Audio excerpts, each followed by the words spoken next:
कल का पाठ समझ में आ गया आप लोगों को? वैसे तो सरल ही था, ठीक है ना।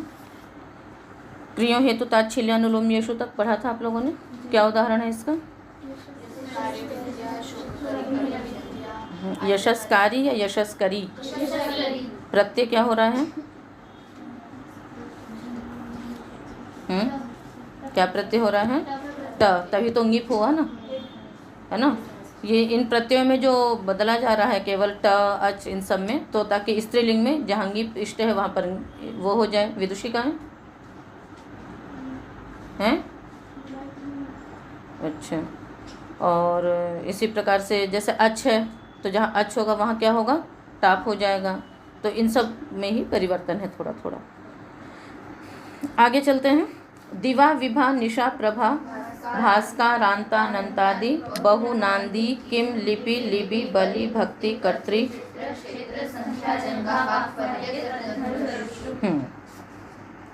तो सप्तमी का बहुवचन, ठीक है ना। ये सारे क्या हैं आपके? सप्तमी का बहुवचन है। और सप्तमी का बहुवचन है यानी ये सब शब्द क्या होंगे? उपपद होंगे। सप्तमी का बहुवचन है यानी ये सब उपपद हैं। एक बार समास कर लीजिए अलग अलग।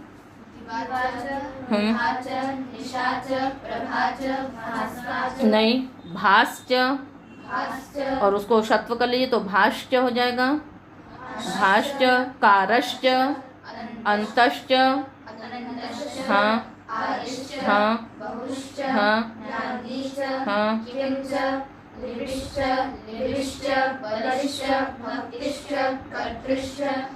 कर्तृष्ट होगा या कर्ताच?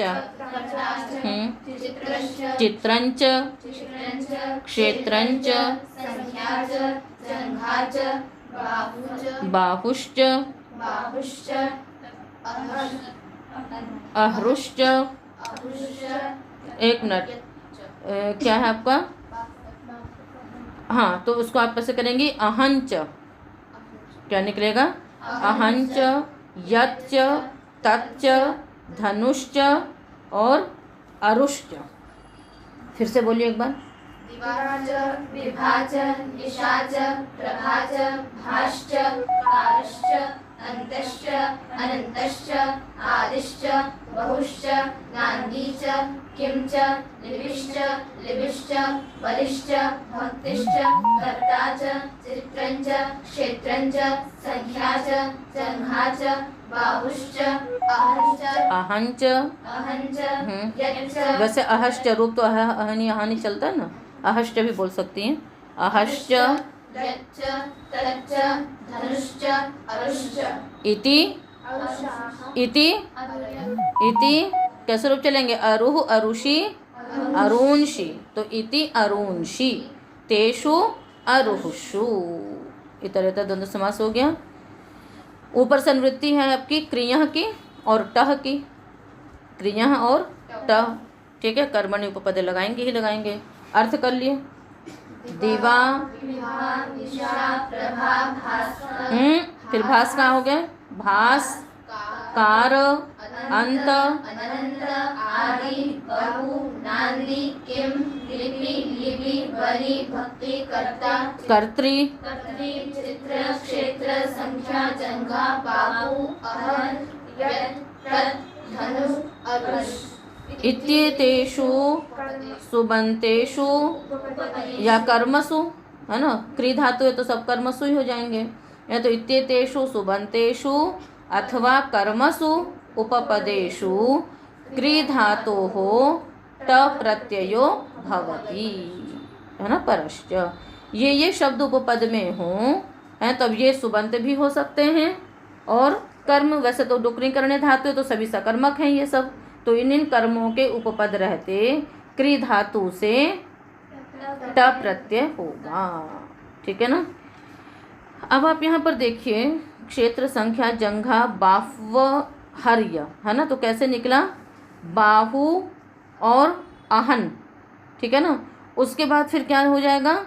नाको रू होगा। उधर सूत्र है रोह सुपी, अहन रोह सुपी इत्यादि, ठीक है ना। तो इस कारण से वहाँ पर फिर इस प्रकार से र बन जाता है। और बाह्व हर्य, है ना। तो बाहु, अहर और आगे य है। तो वैसे इस प्रकार से वो संधि होती है उसकी। तो ये शब्द उपपद में हो तो क्री धातु से ट प्रत्यय करेंगे। बनाइए उदाहरण। दिवाकरोति इति दिवाकरः, है ना। तो दिवा ये अव्यय है वैसे, ठीक है ना। तो दिन को जो बनाता है कौन हो गया दिवाकरः? सूर्यः। विभा करोति इति विभाकर, तो विभाम करोति हो जाएगा क्योंकि ये तो अव्यय है नहीं। तो विभाकरः का अर्थ भी क्या हो जाएगा? सूर्य। विभा माने प्रकाश। उसके बाद क्या है? निशा, ठीक है ना। तो निशाम करोति इति निशाकरः। कह? चंद्रमा। निशाकरः चंद्रमा। इस फिर प्रभाम करोति इति प्रभाकरः सूर्यः। फिर उसके पश्चात क्या है? भाह है, तो भासम करोति कैसे रूप चलेंगे? भाह भासौ भासम भासौ भासः। भाषा भाभ्याम भाभिः। तो भासम करोति इति भास्करः। कः? सूर्यः।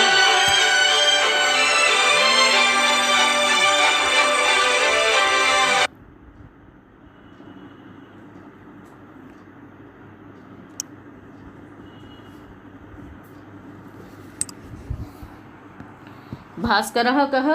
सूर्यः। उसके पश्चात है कार। कारम करोति इति कारकरः। कार मतलब होता है कार्य, है ना। कार मतलब वो मतलब लेना, जिस गाड़ी में बैठ करके जाते हैं उसको कार बोलते हैं ना। तो ये वो कार नहीं है, ठीक है ना।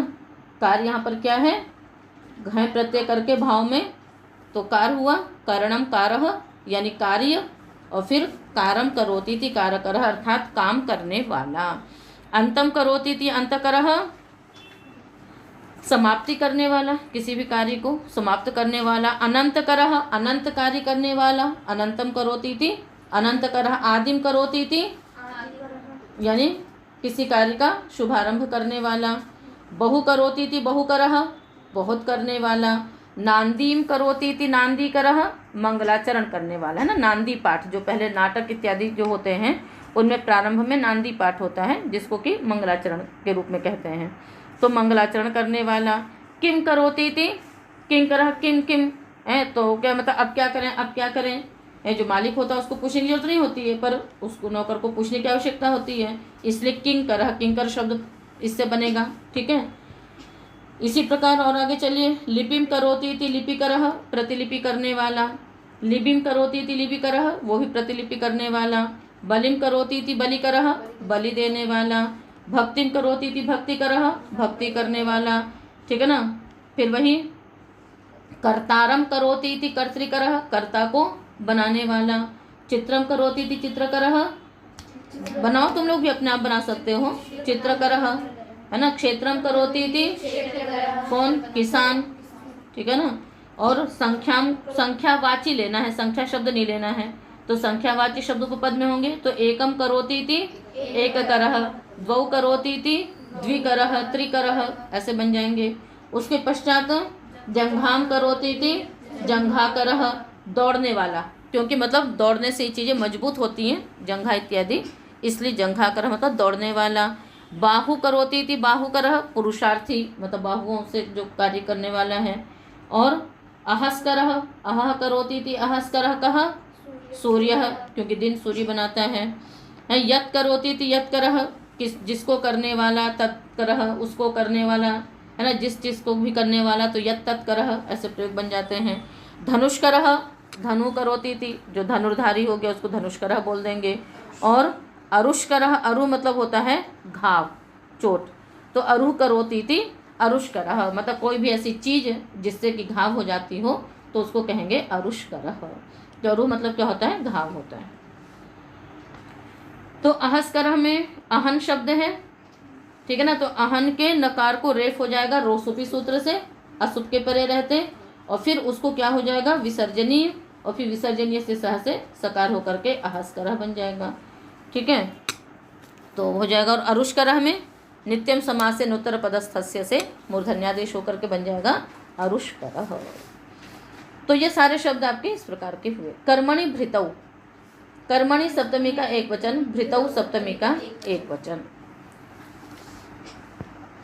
अनुवृत्ति क्रिया टह, है ना। बाकी वही कर्मणि धातु प्रत्यय परश्च, अर्थ करी सूत्र का। कर्मवाचिनी कर्म शब्दे उपपदे, है ना, कर्मवाचिनी, क्योंकि उधर कर्मणि है ही, तो कर्मवाचिनी कर्म शब्दे उपपदे। ध्यान रखिएगा, कर्म शब्द यहाँ पर उपपद होना चाहिए, पर वो कर्म भी कर्म हो, कर्म यानी द्वितीय विभक्ति का होना चाहिए, इसलिए कर्मवाचिनी कर्म शब्दे उपपदे। ठीक है ना। भृतौ गम्यमाने क्रिया धातो हो टः प्रत्ययो भवति।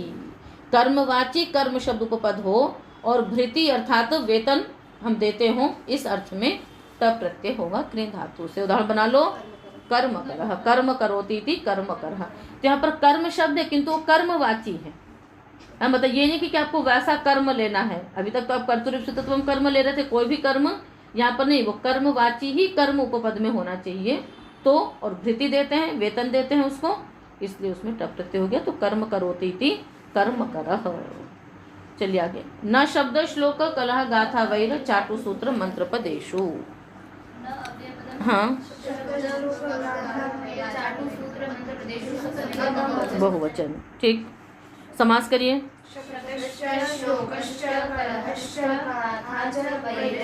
वैरम च चाटुश्च सूत्रंच मंत्रंच पदंच इति पदानि तेषु पदेषु। ठीक है, एक सूत्र आगे वाले करेंगे, एक सूत्र पीछे वाले करेंगे। ठीक है, चलिए इस बार अभी आप लोगों ने शुरू कर दिया है तो आगे बोलिए, पूरा अर्थ उदाहरण सब बताइएगा आप लोग। शब्द श्लोक कलह गाथा वैर चाटु सूत्र मंत्र पद। हाँ, इत्येतेषु कर्मसु उपपदेषु न भवति, है ना, क्योंकि कहा था कि कर्म उपपद रहते होता है, पर ये सब क्या है, ये सब भी कर्म है, तो इन कर्मों के उपपद रहते क्रिय धातु से ट प्रत्यय नहीं होगा। अब बताओ यदि ट प्रत्यय नहीं होगा तो क्या होगा? कर्मण्यन, फिर अण होगा। कर्मण्यन के सारे आगे के सूत्र अपवाद हैं। ठीक है ना, तो इस कारण से यदि प्रत्ययों का निषेध होगा आगे के प्रत्ययों का, तो मुख्य सूत्र जो है उत्सर्ग वो क्या है? अण। कर्मण्यन है तो कर्मण्यन से अण प्रत्यय होगा। चलिए उदाहरण बनाइए। शब्दम करोति इति, फिर ट कर दिया, कारः, अण होगा तो वृद्धि होगी ना, तो क्या बनेगा?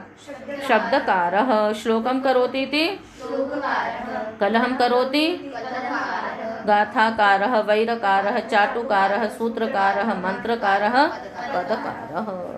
तो अर्थ समझ में आ ही रहा अपने आप ही, है ना। शब्दकारः कौन होंगे? वैयाकरण, क्योंकि वैयाकरण ही शब्द बनाते हैं, है ना, और तो नहीं बनाते हैं, है ना। क्यों जी, शब्द हम लोग बनाते हैं पर फिर भी सिद्ध तो करते ही हैं। ठीक है, नित्य शब्द है पर फिर भी उसकी जो सिद्धि करते हैं तो हम लोग ही करते हैं, वैयाकरण ही करते हैं, इसलिए उस रूप में माना जाएगा। श्लोक बनाने वाला, है ना। गाथाकारः, आख्यायिका कथा इत्यादि बनाने वाले। ठीक है, बाकी तो है ही आपके। चलो आगे। स्तंभ शक्र तोरिन, हाँ पीछे वाले, हाँ सप्तमी का द्विवचन एक वचन। ठीक, समास करिए। हाँ, शक्रिंच क्यों कर रहे हो? शक्रिच क्यों प्रतीचि? आवाज नहीं है, तेज बोलो। हाँ, स्तंभश्च इति, स्तंभ, हाँ स्तंभ शक्रितौ दो हैं, फिर तयो हो स्तंभ शक्रितो हो। ठीक, अनुवृत्ति किसकी आ रही है? वही क्रिय। ठीक है ना, और प्रत्यय तो इसी में पढ़ा है, इन प्रत्यय, इसलिए प्रत्यय नहीं आ रहा है। स्तंभ और शक्रित क्या है? सप्तमी है, इसलिए क्या अर्थ करोगे? पीछे वाला ही करेंगे, आप लोग नहीं बोलेंगे। हाँ चलो बोलो, शाबाश। तो इसको ऐसे कर दिया करो, स्तंभ शक्रित इत्येतयोः उपपदयोः, मतलब शब्दों का नाम लेकर के, यदि एक है तो इत्येतस्मिन्, दो है तो इत्येतयोः, बहुत सारे हैं तो इत्येतेषु। तो यहाँ पर दो हैं तो बनाइए स्तंभ शक्रित इत्येतयोः। हाँ नहीं, धातु है क्री, क्री धातोः इन प्रत्ययः परश्च भवति। अब एक साथ सब लोग मिलकर बोलिए, स्तंभ शक्रित इत्येतयोः उपपदयोः क्री धातोः इन प्रत्ययः परश्च भवति। हाँ, स्तंभ और शक्रित उपपद में हो तो क्री धातु से इन प्रत्यय होता है और वह परे होता है। स्तंभम करोति इति, इति स्तंभ कर, क्यों इन प्रत्यय हो रहा है? तो क्या बनेगा? स्तंभकरिः। शकृत करोति इति शकृतकरिः वत्सः। यहाँ पर एक वार्तिक है, व्रीहि वत्सयोरिति वक्तव्यम। व्रीहि वत्सयोरिति वक्तव्यम। मैंने आप लोगों से बोला था ना कि एक कॉपी बना कर रखना है, जो वार्तिकें इत्यादि आती हैं तो उनमें फिर नोट कर लिया करो, ठीक है ना। तो यहाँ तो रफ में नोट कर लिया, फिर बाद में उस कॉपी में नोट कर लिया करो। व्रीहि वत्सयोरिति वक्तव्यम। यहाँ अर्थ निर्देश नहीं किया था ना कि किस अर्थ में होगा।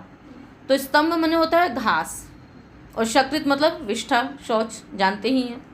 तो ऐसा धान विशेष जिसमें घास बहुत ज़्यादा निकलती है, तो धान विशेष, व्रीहि मतलब धान विशेष, और वत्स मतलब बच्चा। तो शकृत करी, शकृत करोती थी, शकृत करी। शकृत सभी करते हैं, किंतु वत्स के लिए कहा गया, जो मतलब बालक है ना, जो बालक अभी मतलब बस जहाँ भी पाए वहाँ पे गंदगी कर देता है, तो उसके लिए कह दिया शकृत करी वत्सः। और स्तंभ करी व्रीहि है, मतलब ऐसा धान विशेष जिसमें जो ऊपर का जो घास इत्यादि है वो ज़्यादा मात्रा में निकले, उसको कहेंगे स्तंभ करी। ठीक है। सिद्धि में कोई विशेष नहीं है, कैसे हो जाएगा? इनके न की तो इत संज्ञा हो जाएगी, तो बस ई रहेगा। यहाँ पर वो इन्हीं वाला नहीं है, है ना, कि आपको सर्वनाम स्थाने चार संबुद्ध इत्यादि से दीर्घ करना पड़े। बस स्तंभ क्री ई गुण करेंगे, क्या बन जाएगा? स्तंभ कर ई, स्तंभ करी। आगे स्वादित्पत्ति कर लीजिए, स्तंभ करी ही और शकृत करी ही। आगे, हाँ आगे वाले, हरतेर धृतिनाथयोः पशौ। हाँ हाँ, एक वचन। अनुवृत्ति है इनकी, है ना, 27 तक जाएगी। और समास करिए।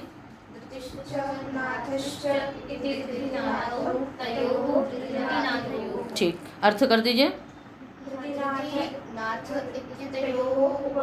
कर्मणोः उपपदयोः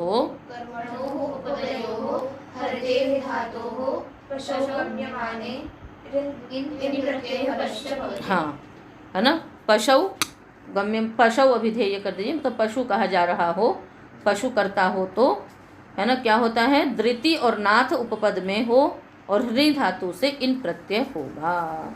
उदाहरण है, धृतिम हरति इति धृति हरिः पशुः, नाथम हरति इति नाथ हरिः पशुः। धृति क्या चीज होती है? धृति कहते हैं मशक को। मशक क्या होता है? पहले एक मशक मतलब मच्छर नहीं होता है ना। मशक एक चमड़े का एक वो पात्र बनाया जाता था। तो पहले, अब तो ये जल की सुविधाएं हो गई हैं, वहाँ तक नहर चले जाते हैं, वहाँ तक नल वगैरह ट्यूबवेल वगैरह लगा देते हैं, तो उससे सींच लिया जाता है। पर पहले ऐसा नहीं था। तो पहले क्या होता था, जो भी तालाब अथवा नहर होती थी, तो एक जिसको कहेंगे मतलब मोटे प्लास्टिक का, है ना, चमड़े का, प्लास्टिक कह रही हूँ, चमड़े का, है ना, एक थैले जैसा होता था। तो उसको वहाँ पर ले जाते थे और उसमें पानी भर लेते थे और फिर उसको लेकर के आते थे। उससे फिर खेत इत्यादि की सिंचाई होती थी। तो मशक चमड़े का एक, मतलब उसको पात्र ही कहेंगे, ठीक है ना। तो उसको जल इत्यादि लाने के लिए उसका प्रयोग किया जाता है, उसको बोलते हैं मशक। ठीक है। तो धृति, उसी धृति उसकी संस्कृत है। तो धृतिम हरति थी, धृति हरि पशु। अब वो बड़े बड़े भी होते हैं, छोटे छोटे भी होते हैं, तो उतने भारी भारी लाने में दिक्कत होगी, तो बस उसको वही उसी में मतलब बांध दिया जाता था और वो गाड़ी से मतलब खींच करके, जो बैलगाड़ी इत्यादि होती थी तो उसमें जो पशु होता था वो उसको खींच करके ले आता था। तो धृति हरि पशु। ठीक है। नाथम हरति थी, नाथ मतलब मालिक, स्वामी, तो उसको ले जाने वाला जो पशु, है ना। तो सबके अलग अलग मतलब वो होते थे पशु। अब आवागमन के लिए जो है थोड़ा कि जो बैलगाड़ी से जो कार्य हो रहा है तो उसी में, कहीं किसी को जाना है तो उसी में जाना शुरू कर देंगे, ऐसा नहीं है। खेती इत्यादि कार्य के लिए अलग नियुक्त हैं, फिर जो रथ इत्यादि हैं उसमें अलग पशु नियुक्त हैं, आवागमन के लिए अलग पशु नियुक्त हैं। तो इस प्रकार से सब कार्य व्यवस्था से होते हैं। तो स्वामी को, मालिक को ले जाने वाला जो पशु। फलेग्रहिरात्मं भरिश्च, नहीं, फलेग्रही प्रथमा का एक वचन, आत्मं भरि प्रथमा का एक वचन। हाँ, यहाँ पर दो शब्द हैं, फलेग्रही आत्मं भरि इत्येतौ शब्दौ निपात्येते। ये दोनों शब्द निपातन किए जा रहे हैं। ठीक है। तो फलम गृह्णाति इति फलेग्रही वृक्षः। और आत्मानं बिभर्ति इति आत्मं भरिहि मनुष्यः। तो यहाँ पर फल शब्द उपपद रखेंगे, ठीक है। और ग्रह धातु से इन प्रत्यय, तो फल ग्रही हो गया, किंतु जो फल में एत्व है वो निपातन से होगा, ठीक है ना। फल उपपद रखा, ग्रह धातु से इन प्रत्यय किया, किंतु जो फल में एत्व है वो किससे होगा, निपातन से। तो फले ग्रही वृक्षः, फलों को ग्रहण करने वाला वृक्ष। तो जिन वृक्षों में फल लगते हैं वो सब वृक्ष क्या कहलाएंगे, फले ग्रही। फलदार वृक्ष जो होते हैं उनको क्या कहा जाएगा, फले ग्रही वृक्षः। और आत्मानं बिभर्ति, आत्मन उपपद रखिए, डुभ्री धातु से इन प्रत्यय कर लिया, गुण कर लिया, क्या बन गया, आत्मन आगे भरी, ठीक है ना। उसको मुमागम कर दीजिए, नकार का लोप कर दीजिए, क्या बन जाएगा, आत्मम भरिहि मनुष्य, जो अपना भरण पोषण करे ऐसा जो मनुष्य। चलो आगे।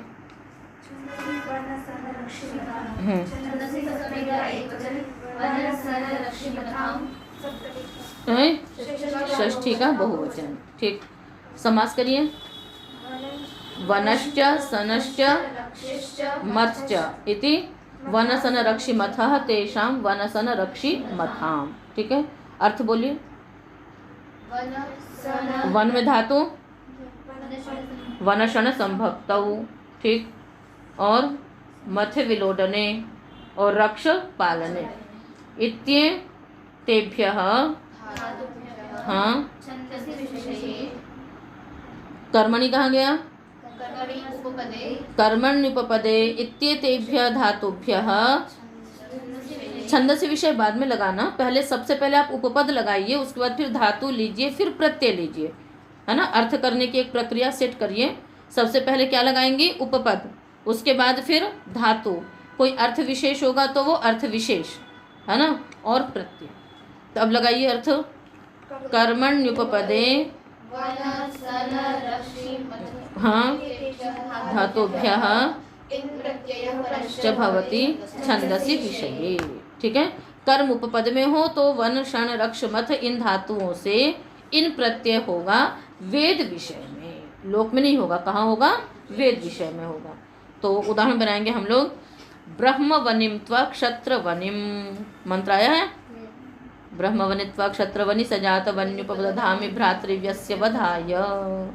तो ब्रह्मवनि क्षत्रवनिम, उसके बाद है गोसनि, ये भी यजुर्वेद में है। और रक्षी का है यौ पथि रक्षी श्वानौ, यौ पथि रक्षी श्वानौ। और मथी का है हविर मथीनाम,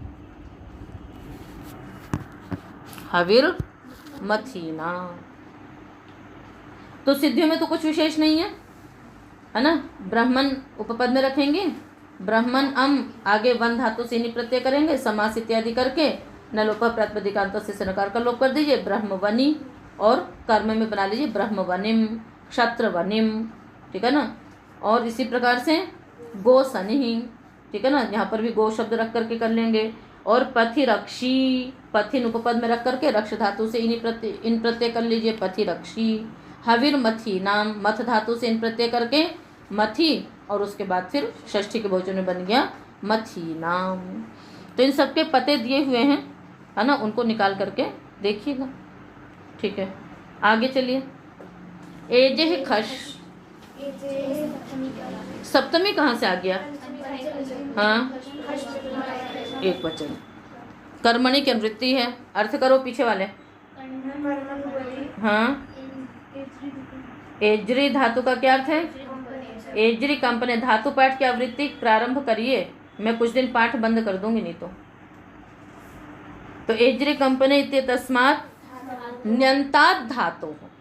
यदि एजरी से बनाते तो एजरी का तो क्या बनता, री से ऊ बन जाता तो एजुह बन जाता, पर एजेह बनाया है तो एजरी धातु से निच किया है, तो है ना। तो एजरी कंपनी इत्य तस्मात् ण्यंतात् धातु हो खश प्रत्यय परश्च भवति।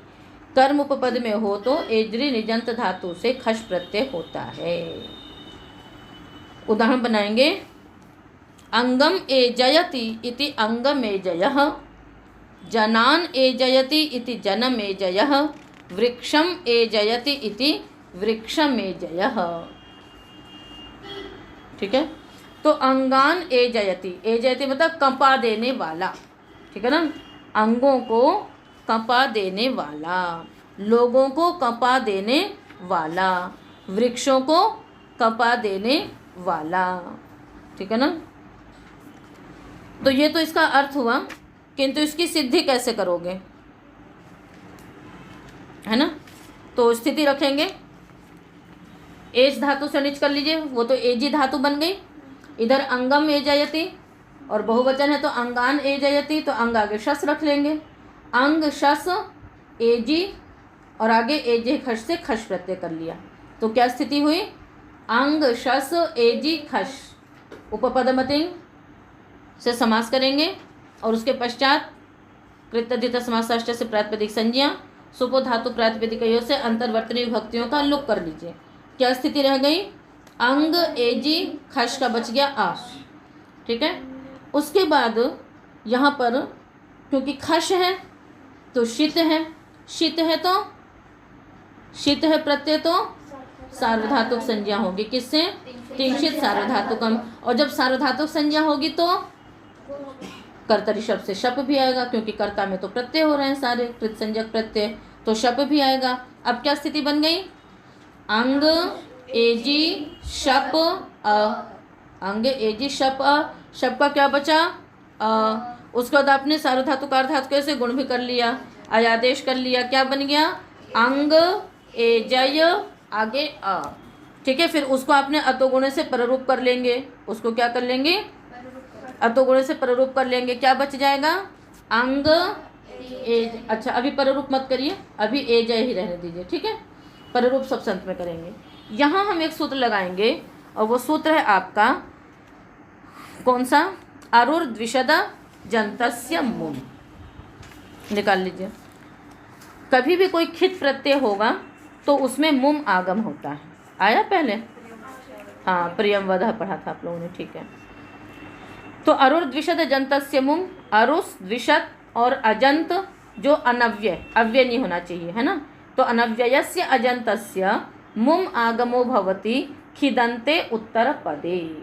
खिदंत उत्तर पद में हो तो खिदंत क्या है, खिदंत मतलब खित प्रत्यय अंत में होना चाहिए, तो एजय, अब इसलिए हमने पररूप नहीं किया है, तो एजय खिदंत है क्योंकि खश प्रत्यय हुआ है, तो एजय उत्तर पद में है, अंग जो है ये अजंत है और अव्यय भी नहीं है, ठीक है ना। तो इसको क्या हो जाएगा, मुम आगम होगा, अंतिम से परे बैठेगा, तो क्या बैठ गया, अंग मुम एजय, अंगम एजय, अंगमेजय, आगे अतोगुणे से पररूप कर लीजिए, क्या बन जाएगा, अंगमेजय। ठीक इसी प्रकार से जनमेजय और वृक्षमेजय, ठीक है। तो अंगमेजय कौन हो गया, है ना, अंगों को कपा देने वाला जो ठंडी वायु, और जनमेजय है ना, हस्तिनापुर के राजा हुए थे ना जनमेजय, लोगों को तो उनकी वीरता इतनी प्रसिद्ध थी कि वो, है ना, सब शत्रु उनसे कांपते थे, ठीक है। और वृक्षमेजय है वृक्षों को कंपा देने वाला, जो वायु जब बहुत तेज नहीं कहते कि देखिए पेड़ भी कांपने लग गए, तो ये वो वाली वायु, ठीक है। आगे चलिए, नासिकास्तनयोर्धमात् हेतोः, नासिकास्तनयोः सप्तमी का द्विवचन, धमात् हेतोः षष्ठी का द्विवचन। खश की निवृत्ति है और कर्मणि की निवृत्ति है। अर्थ समास करेंगे, नासिका च स्तनं चेति नासिका स्तने तयोः नासिका स्तनोः स्तनयोः। अर्थ करिए, नासिका स्तन इत्येतयोः कर्मणोः उपपदयोः,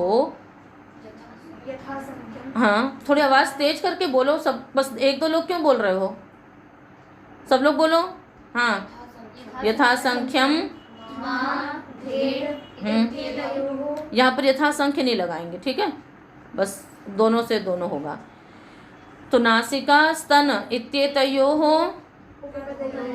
कर्मणोः उपपदयोः, धुमा की धातु बोलिए, संघातयोः और धेट पाने, इत्येताभ्यां धातुभ्यां खश प्रत्ययः परस्य भवति। नासिका और स्तन उपपद में हो तो धुमा और धेट धातुओं से क्या होता है? खश प्रत्यय होता है। तो यहाँ पर यथासंख्य नहीं रहता है, ठीक है ना। तो यहाँ पर हम क्या करेंगे, जो धुमा धातु है ना, वो नासिका उपपद रहते होगा, किंतु धेट से दोनों से हो जाएगा। उदाहरण बनेगा नासिकन धमः, नासिकन धयः और स्तनन धयः।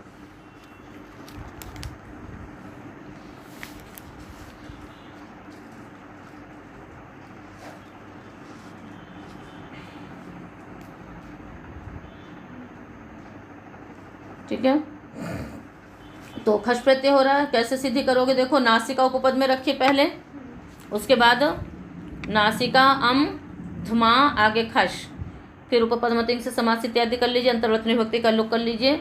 नासिका धुमा खश, शीत है, इस कारण से धुमा को धम आदेश हो जाएगा, ठीक है ना। और उसके बाद क्या होगा बताओ? एक सूत्र है खित्य नव्ययस्य, है ना। खिदंते उपपदे अनव्ययस्य अचः ह्रस्वो भवति, वो ह्रस्व कर देता है। तो नासिका जो दीर्घ था उसको ह्रस्व हो गया, तो क्या बन गया? नासिक। फिर अरुर्ध विशद जंतस्य मुम से मुमागम हो जाएगा, तो क्या बन जाएगा? नासिकम धम नश्चा पदांत से झली अनुस्वार से परसवर्णः नासिकन धमः। और धेट पाने में धे क्या हो जाएगा? आत्व होगा यहाँ? नहीं होगा। क्यों नहीं होगा? अशिति कहता है वो, और ये शीत है, इसलिए धे ही रहेगा। और जब धे आगे एचो एवाय से क्या हो जाएगा? धय बन जाएगा। तो नासिकन धयः और स्तनन धयः। तो नासिकन धमः कौन होगा? हैं, जिसकी श्वास बहुत तेज तेज चलती, नासिका को धोंकने वाला। तो किसी किसी श्वास इतनी तेज चलती जैसे नासिका से ही इतनी तेज तेज हवा निकलती है, वो हो गया नासिकन धमः। और नासिकन धयः जो नासिका को पी ले, तो जो बच्चे होते हैं ना, नाक बहती रहती और फिर सुरख हो जाती है उनकी, तो वो क्या कहलाएंगे? वही हैं आपके नासिकन धयः, ठीक है ना। इसमें हंसते क्या बात है, बच्चे हैं बेचारे, हैं अपना घूमते रहते हैं, नाक बहती रहती है, हैं, और उसके बाद फिर पोंछने की जिनको अकल नहीं है सुरख जाते हैं, तो वो हो गया आपके नासिकन धयः। और स्तनन धयः है जो दूध पीने वाले बच्चे हैं, जिसको दूध में बच्चे बोलते हैं अभी, हैं, क्योंकि वो भी स्तनपान कर रहे होते हैं, दुग्धपान कर रहे होते हैं माँ का, इस कारण से वो बच्चे क्या कहलाएंगे? स्तनन धयः। सिद्धि में कोई परेशानी नहीं है। ये हमेशा याद रखिएगा कि यदि शीत प्रत्यय हुआ है, शीत कह रहे हैं, खित प्रत्यय हुआ है, तो अरुर्ध विशद जंतस्य मुम से मुम आगम होता है। और खिदंत उत्तर पद है और इधर दीर्घ है, तो उसको ह्रस्व भी होगा, किंतु अनव्यय अच को ही होगा, ये भी ध्यान में रखना होता है। और यदि शीत होता है तो शीत के जो कार्य हैं सार्वधातुक संज्ञा इत्यादि होना, और उसके बाद उसमें शब्द अथवा जो भी विकरण है, जिस गण की धातु है वो विकरण भी आएगा। तो इस प्रकार से ये सिद्धियाँ आपकी बनती हैं। अब इसके बाद जो स्तनन धया तो बालक कहलाएगा, और जो बच्ची होगी उसको क्या कहेंगे? स्तनन धयी। धया नहीं, धयी, क्योंकि धेट टित है ना, उसको टित करने का और कोई प्रयोजन नहीं है धातु को टित करने का, इसलिए वहाँ पर क्या हो जाता है? धातु के टित होने के कारण से टिट ढाने से ङीप होता है। तो ये जो अनुबंध हैं, इन अनुबंधों के प्रयोजन हैं, है ना। धातुओं में अनुबंध हैं, प्रत्ययों में अनुबंध हैं, आदेश में अनुबंध हैं, तो जहाँ भी जो भी अनुबंध हैं उनके कोई ना कोई प्रयोजन है। तो धातुओं में टित अनुबंध करने का कोई प्रयोजन न होने के कारण से धेट को जो टित किया गया वो इसीलिए किया है कि स्त्रीलिंग में वहाँ पर क्या बनेगा? स्तनन धयी। ठीक है, जब आप लोग अष्टधेय दोहराया करो तो उस समय ध्यान दिया करो सूत्रों पर कि अच्छा ये अनुबंध, इस प्रकार का अनुबंध होता है तो ये कार्य होता है, ये अनुबंध होता है तो ये कहीं स्वर में अंतर पड़ता है, कहीं आत्मनेपद पद पर रश्मि पद में पड़ जाता है, कहीं पर ईट आगम इत्यादि में हो जाता है। तो इस प्रकार से बहुत सारे अनुबंधों के प्रयोजन हैं। ठीक है, तो नासिका स्तनयोर धुमाधेटो हो। अगला सूत्र है नाडी मुष्टियोश्च। चलिए अर्थ करिए। हाँ हाँ ठीक। मुष्टिश्चेति नाडी मुष्टि तयोः नाडी मुष्टियोः। अर्थ करिए। धुमाधेटो की अनुवृत्ति आ रही है। मुष्टि इत्येत उपपदयोः। हाँ हाँ इत्येताभ्यां धातोभ्याम खश प्रत्यय परश्च भवति। ठीक है, तो बनाइएगा उदाहरण। नाडिन धमः और हाँ, नाडिन धमः नाडिन धयः मुष्टिन धमः मुष्टिन धयः। ठीक है, तो इसीलिए यहाँ यथा संख्या नहीं लगा रहे हैं क्योंकि दोनों से दोनों चाहिए। तो नाडिन धमति इति, नाडिन धमः नाडी को बजाने वाला। ठीक है ना, तो वही नाडी को देख करके जो करते हैं चिकित्सा इत्यादि। और इसी प्रकार से नाडिन धयः नाडी को पीने वाला, मुष्टिन धयः मुट्ठी बजाने वाला और मुष्टिन धयः मुट्ठी को पीने वाला। तो अब यहाँ पर क्या हो गया, वही अरुण द्विषदजन्तस्य मुम से मुमागम। ठीक है, मुमागम का ध्यान रखना है। और खश प्रत्यय है इसलिए धुमा को धमादेश भी होगा। तो नाडिन धमः मुष्टिन धमः नाडिन धयः मुष्टिन धयः। ठीक है, तो आज का पाठ इतना ही करते हैं, शेष आगे।